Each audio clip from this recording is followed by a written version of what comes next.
What's up, guys? In this tutorial, I will show you how to remove or recover a PowerPoint document password. This should be quite an easy tutorial. For more information, click on the first link in the description below.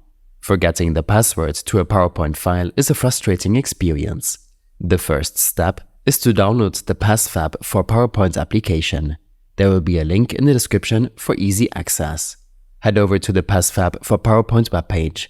Find the download option and start the download. Once the file is downloaded, go through the installation process, guided by the on-screen instructions. Open PassFab for PowerPoint once it's installed. You'll see an easy-to-use interface.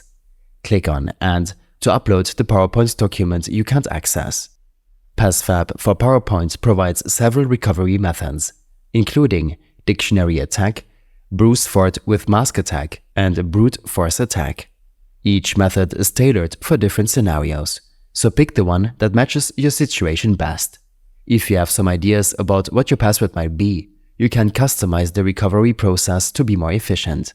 Click on Settings next to the recovery method options.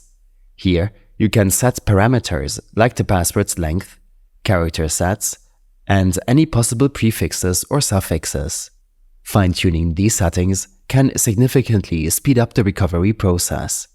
After setting everything up, hit Start. The duration of the recovery process may vary, mainly depending on the complexity of the password. If you have the registered version of the software, it will display the password once it's retrieved. Write down the recovered password and use it to open your PowerPoint document.